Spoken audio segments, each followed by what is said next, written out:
때는 성종 임금 시절, 저는 한양 제일 가는 부잣집 도련님으로 태어났어요. 집안의 기대와 사랑을 한 몸에 받았죠. 이름은 따로 있었지만 사람들이 저를 개동이라 불렀습니다. 16의 어린 나이에도 한학에 대한 기초가 탄탄했고 붓을 들면 문장이 술술 풀려나왔죠. 그림처럼 준수한 얼굴이라니 그저 듣기 좋은 말이었을 겁니다. 아버님께서는 평안도 관찰사로 부임하셨어요. 그곳은 모든 것이 새롭고 낯선 곳이었죠. 아버님의 임기 첫 해, 제 생일 잔치가 크게 열렸습니다. 아버님은 잔치를 풍성하게 만들고자 평안도에서 가장 이름난 기생 하나를 골라 저와 함께 춤을 추게 명하셨어요. 그 사람이 바로 차란이었습니다. 처음 그녀를 보았을 때 저는 숨이 멎는 줄 알았어요. 용모가 빼어났다는 말로는 부족했습니다. 고고하면서도 매혹적인 자태, 그리고 눈빛에는 깊은 사연이 담겨있는 듯했죠. 무엇보다 그녀의 춤과 노래 솜씨는 세상의 모든 아름다움을 모아놓은 듯 완벽했습니다. 제가 알기로 그녀는 단순한 기생이 아니었습니다. 경서에 통달하고 역사에도 조예가 깊은 재능 있는 여인이었죠. 잔치에서 그녀와 함께 춤을 추는 동안 사람들은 넋을 잃고 저희를 바라보았습니다. 저는 16의 어리숙한 소년이었지만 그녀의 손을 잡고 돌 때마다 온 세상이 그녀를 중심으로 돌아가는 것 같았어요. 그날부터 차라는 저의 가까운 벗이 되었습니다. 관찰사의 아들과 기생이라니 세인들은 저희를 비난했겠지만 저희는 서로의 지성과 감수성을 나누며 깊이 교감했죠. 저의 문장에 대한 안목은 그녀의 조언으로 더욱 깊어졌고 그녀의 춤과 노래는 저의 삶을 풍요롭게 만들었습니다. 6년, 아버님의 관찰사 임기 동안 저희는 그렇게 서로를 아끼며 보냈습니다. 영원히 함께할 수 있을 것 같았어요. 하지만 영원할 것만 같던 시간은 결국 끝을 고하더군요. 아버님의 임기가 끝나고 한양으로 돌아가야 할 때가 온 것입니다. 관찰사 임무를 마치신 아버님은 저를 따로 부르셨습니다. 아버님의 얼굴은 엄격하셨죠. 아버님께서 말씀하셨습니다.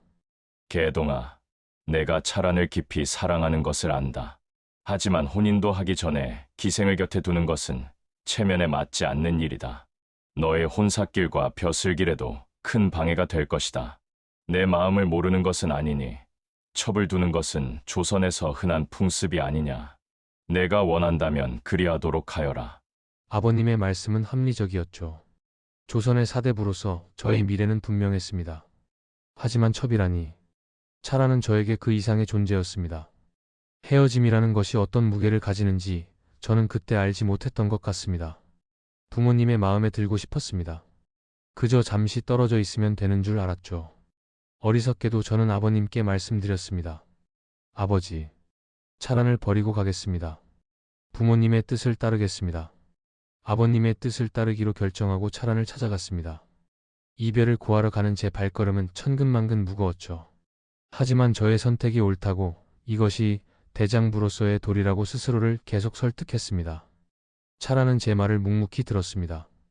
그녀의 아름다운 얼굴은 금세 눈물로 범벅이 되었죠. 제가 생각했던 것보다 그녀의 슬픔은 훨씬 컸습니다. 차라는 서럽게 울었지만 저는 이상하게도 전혀 동요하지 않았습니다. 슬픔을 느끼지 못했던 것이 아니라 외면했던 것이겠죠. 저는 기생을 곁에 두면 저의 벼슬길과 가문의 체면에 누가 될까 두려웠던 겁 많은 소년이었을 뿐이니까요.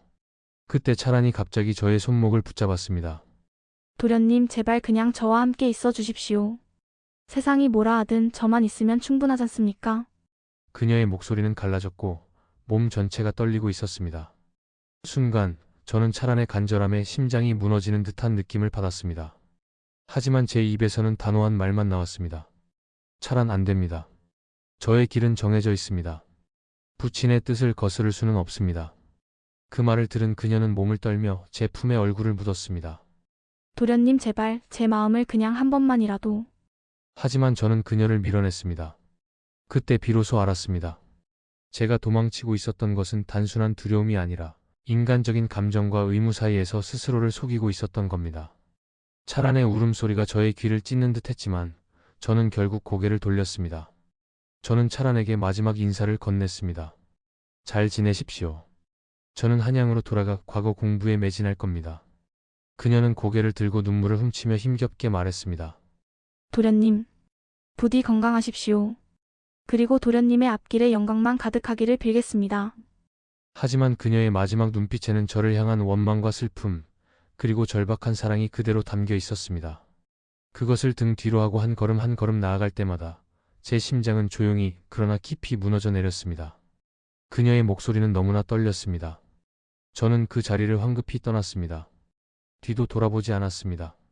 그렇게 차란을 평안도에 남겨두고 저는 아버님과 함께 한양으로 돌아왔습니다. 아버님은 돌아오시자마자 형조판 서직을 맡으셨습니다. 집안은 한층 더 번성하였고 저는 이제 가문의 자랑이 되어야 했죠.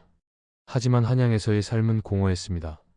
저는 과거 공부를 시작했지만 책을 펼칠 때마다 평안도의 햇살 아래에서 저와 함께 경서를 읽던 차란의 모습이 떠올랐습니다.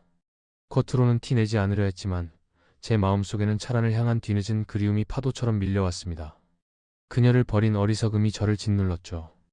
혼인도 하기 전에 기생을 곁에 두는 것이 저의 체면을 떨어뜨리는 일이라고 했지만 차란이 없으니 세상의 어떤 영광도 저에게는 의미가 없었습니다. 벼슬길과 혼삿길이 무엇인지 제 마음속에는 오직 차란만이 자리 잡았습니다. 이윽구 생원 진사를 뽑던 과거가 다가왔습니다. 저는 마음을 다잡고 근처 절로 들어가 공부에 매진했습니다. 세상과의 연락을 끊고 오직 학문에만 집중하려 했죠. 제 재주라면 분명 좋은 성적을 거둘 수 있을 거라고 믿었습니다. 그러나 어느 날 밤 달이 유난히 밝았습니다. 그 달을 바라보자 평안도의 그 밤하늘 아래 차란과 함께 나눈 이야기들이 선명하게 떠올랐어요. 더는 견딜 수 없었습니다. 공부고 벼슬이고 가문의 체면이고 다 소용없었습니다. 저는 그 순간 평안도를 향해 길을 떠나기로 결심했습니다. 제 마음이 이끄는 대로 제가 버렸던 사랑을 되찾으러 가야만 했습니다. 이 결정이 제 인생을 완전히 바꿔놓을 것이라는 것을 직감했습니다. 평안도를 향한 길은 험난했습니다. 저는 한양 제일 가는 부잣집 도련님이었죠. 평생 고생이라고는 모르고 자랐습니다. 하지만 이제 저의 삶은 완전히 달라졌습니다. 차란을 향한 그리움만이 저를 앞으로 나아가게 했죠. 저는 온갖 어려움을 견뎌야 했습니다. 오래 걸어 바른 물집이 잡혔고 하루 종일 걸어도 허기는 가시지 않았습니다. 값비싼 저의 모자도 평범한 갓으로 바꾸어야 했습니다. 혹독한 주인은 저의 몸을 끊임없이 괴롭혔습니다. 굶주릴 때가 너무나 많았습니다. 어느새 저의 모습은 예전에 준수했던 도련님과는 거리가 멀어졌습니다. 옷은 해지고 얼굴은 수척해져 흉측한 몰골이 되었다고 해도 과언이 아니었죠. 그래도 저는 멈출 수 없었습니다. 오직 차란을 다시 만나겠다는 일념 하나로 저는 이 고난의 길을 걸었습니다. 마침내 저는 평안도에 다다랐습니다. 가장 먼저 차란의 어머니 집을 찾아갔습니다. 가슴이 뛰었죠. 낯선 곳에 다다른 방랑자처럼 차란의 어머니 댁문을 조심스럽게 두드렸습니다. 문을 연 차란의 어머니는 저를 알아보지 못했습니다. 당연했죠. 제 몰골이 이러했으니 말입니다. 저는 조심스럽게 말했습니다. 어머니, 저 개동입니다. 차란이가 보고 싶어 한양에서 왔습니다. 어머니는 저를 한참 동안 쳐다보시더니 믿을 수 없다는 표정을 지으셨습니다.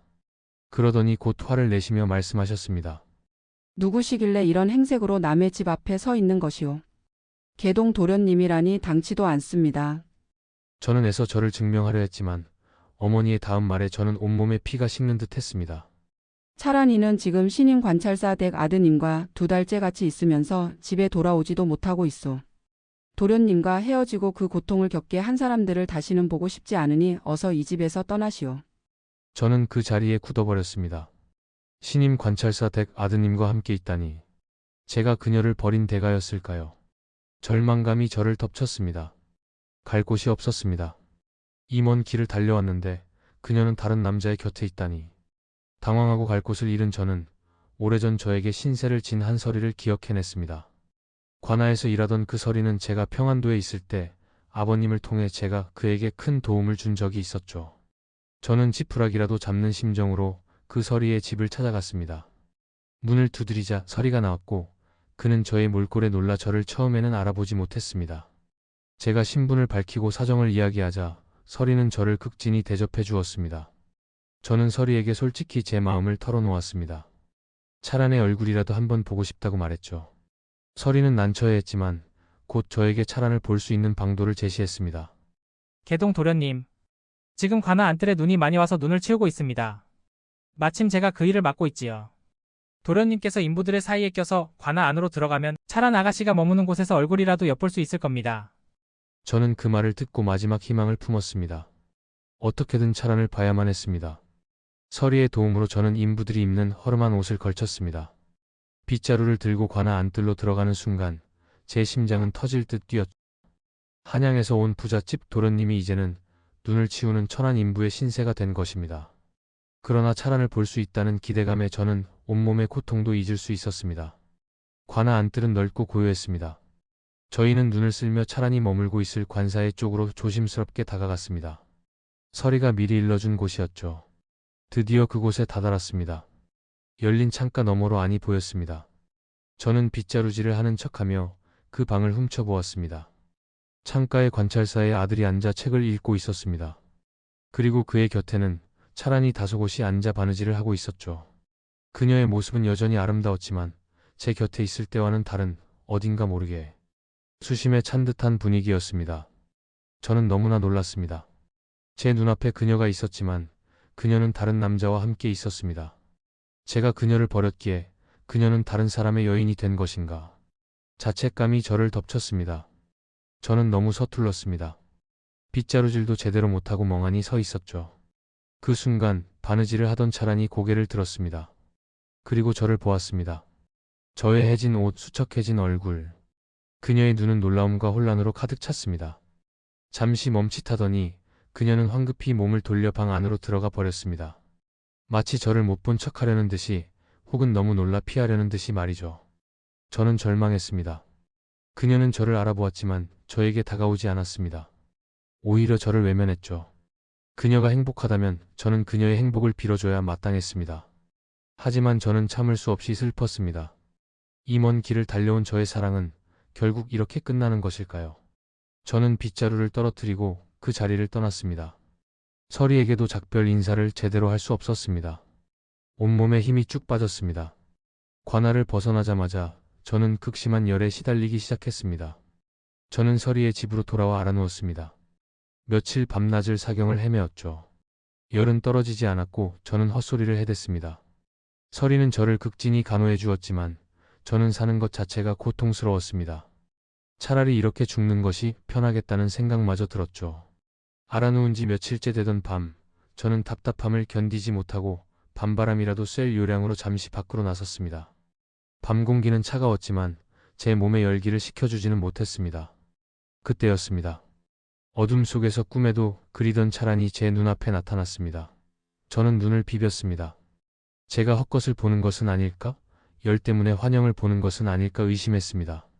하지만 그녀는 저를 향해 천천히 다가왔고 저의 이름을 불렀습니다.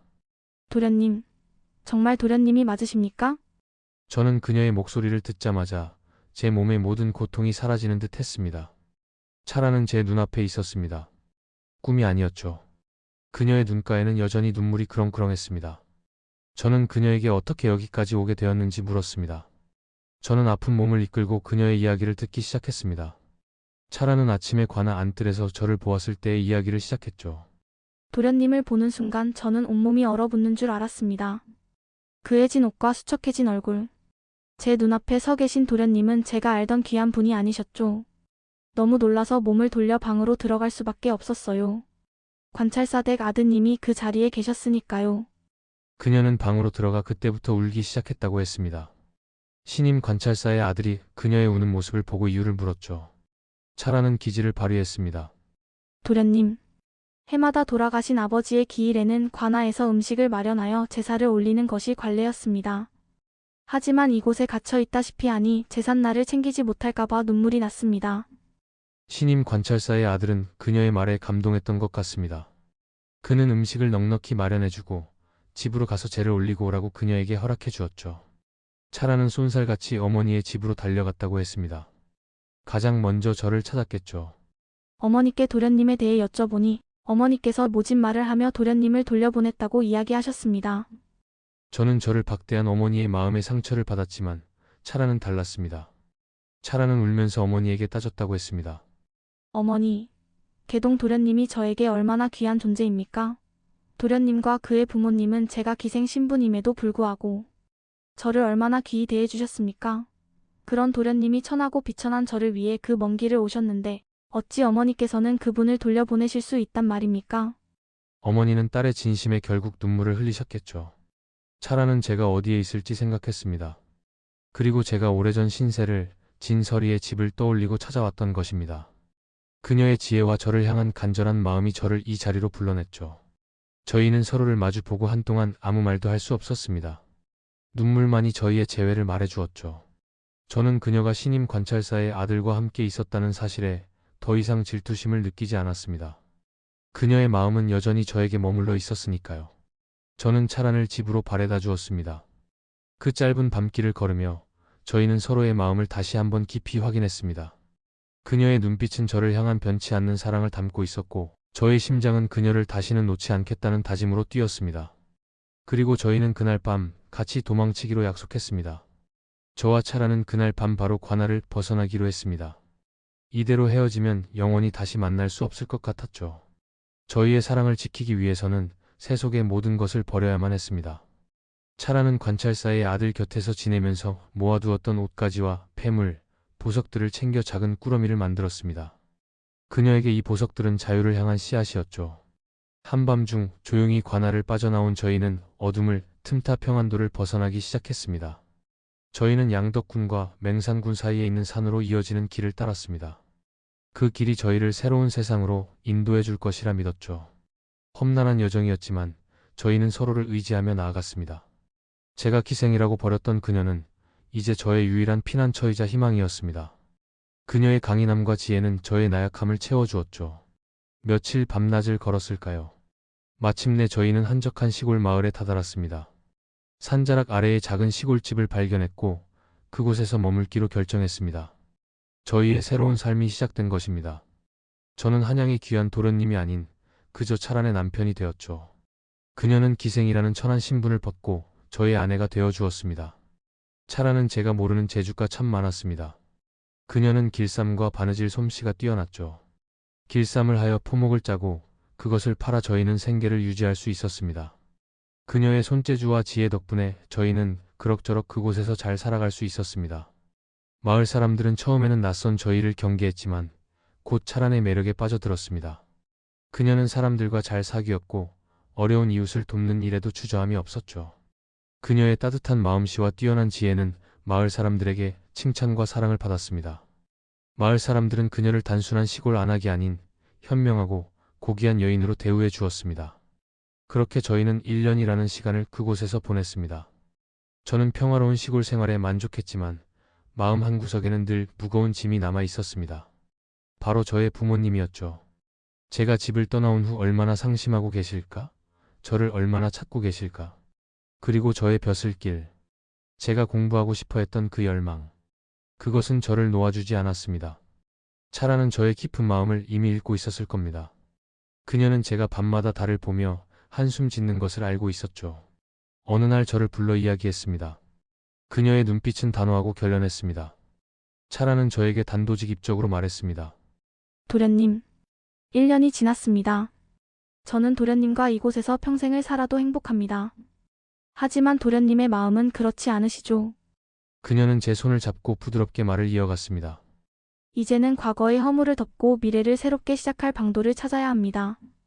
도련님의 부모님을 다시 섬기고 세상을 당당하게 마주할 수 있는 방법은 오직 하나뿐입니다. 바로 과거 시험에 합격하는 것이죠. 그녀의 말은 제 가슴을 깊이 울렸습니다. 제가 그녀를 버리고 왔던 이유 즉 가문의 체면과 벼슬길은 결국 저에게 가장 큰 족쇄가 되어 저를 이곳까지 오게 만들었습니다. 하지만 그녀는 제가 그 족쇄를 풀고 다시 세상으로 나아가도록 격려하고 있었죠. 진정한 사랑이란 이런 것이 아닐까요? 저는 차란의 말에 동의했습니다. 저희의 사랑이 세인들에게 용서받고 축복받기 위해서는 제가 떳떳한 신분으로 세상에 우뚝 서야만 했습니다. 그때부터 차란은 저를 위해 헌신했습니다. 그녀는 저희가 가진 얼마 남지 않은 돈으로 보따리 장수에게서 과거 시험을 위한 책을 어렵게 구해다 주었죠. 저는 다시 책을 펴들었습니다. 명주시를 찾는 차란 옆에서 저는 밤낮이고 열심히 공부에 매진했습니다. 이제는 벼슬을 위한 공부가 아닌 사랑하는 사람과 함께하기 위한 간절한 공부였습니다. 제가 붓을 들기만 하면 훌륭한 글이 쏟아져 나왔던 재능은 여전했고 글씨는 더욱 아름다워졌습니다. 차라는 밤늦게까지 시를 잤으면서도 저를 위해 늘 따뜻한 차를 끓여주었죠. 도련님, 쉬엄쉬엄 하십시오. 도련님의 재주라면 분명 장원 급제하실 겁니다. 그녀의 격려와 믿음은 저에게 가장 큰 힘이었습니다. 저는 명심했습니다. 이 모든 고난은 차란을 얻기 위한 수련이었고 이제는 그 결실을 맺을 때가 왔다고 말이죠. 며칠 후 마을 어귀에 한 방이 나붙었습니다. 특별 과거 시험을 치른다는 내용이었죠. 저는 가슴이 뛰었습니다. 이것은 하늘이 저희에게 주신 기회라고 생각했습니다. 차라는 저에게 가장 깨끗한 옷을 꺼내 입히고 시험장으로 저를 떠나보냈습니다. 도련님, 용기를 잃지 마십시오. 제가 여기서 도련님의 합격을 빌고 있겠습니다. 저는 차란의 따뜻한 응원을 가슴에 품고 시험장으로 향했습니다. 시험장에 도착한 저는 떨리는 마음으로 시제를 써내려가기 시작했습니다. 제가 가진 모든 지혜와 감수성, 그리고 차란을 향한 애틋한 사랑까지 담아 한 글자 정성껏 글을 썼습니다. 저의 붓은 멈추지 않았습니다. 완성된 글을 제출하고 저는 묵묵히 결과를 기다렸습니다. 마침내 장원급 제자가 발표되는 날이었습니다. 수많은 인파 속에서 저는 숨을 죽이고 기다렸죠. 장원급 제자의 글은 곧 조정 대신들에게 보여졌습니다. 그때 저희 아버지이신 형조 판서께서 그 글을 보게 되셨습니다. 아버지는 그 글을 보는 순간 한 번에 저의 글씨를 알아보셨습니다. 아버지의 눈에 눈물이 가득 고였습니다. 이 글씨, 이 문장, 이것은 분명 제가 잃어버린 아들 개동의 것입니다. 아버지는 곧바로 임금에게 나아가 이 사람이 자신이 잃어버린 아들이라면서 제가 집을 나간 후 겪었던 그동안의 일들을 눈물로 호소하셨습니다. 임금께서도 이 사연에 깊은 관심을 보이셨죠. 임금은 저를 즉시 부르셨습니다. 제가 궁궐 앞에 서자 임금은 저의 몰골을 보시고는 놀라움을 금치 못하셨습니다. 저는 임금 앞에서 무릎을 꿇고 저와 차란의 일을 모두 털어놓았습니다. 전하, 소자는 기생이었던 차란을 잊지 못하고 그 먼 길을 떠나 사랑을 이루었습니다. 불효를 저지른 죄는 마땅히 벌하셔야 하옵니다. 임금은 저의 진솔한 이야기에 깊은 감명을 받으셨습니다. 임금은 대신들에게 말씀하셨습니다. 두 남녀의 지극한 사랑을 어찌 비난할 수 있겠는가? 개동과 차라는 그 어떤 정인보다 고귀한 사랑을 나누었도다. 그리고 임금은 중대한 결정을 내리셨습니다. 개동은 과거의 일을 용서받고 미래를 새롭게 시작할 기회를 얻을 것이다. 이어서 임금은 차란을 높이 세우는 교지를 내리셨습니다. 차라는 기생의 신분을 벗고 앞으로 오직 개동의 정실 부인이 될 것이다.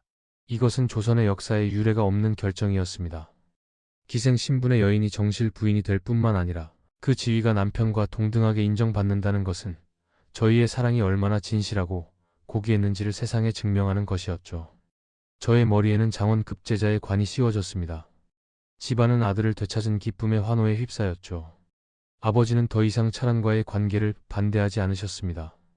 오히려 감격하며 가마와 하인을 보내 차란을 모셔오게 했습니다. 차란은 가마에 올라타고 한양으로 왔고 정식으로 저의 정실 부인이 되었습니다. 저희의 사랑은 고난과 역경을 이겨내고 임금의 축복 속에 영원한 결실을 맺었습니다. 저희는 서로를 영원히 아끼고 사랑하며 세상을 당당하게 마주하며 살아갈 것입니다. 이 모든 것은 저희의 사랑이 진실했기 때문이라고 저는 믿습니다.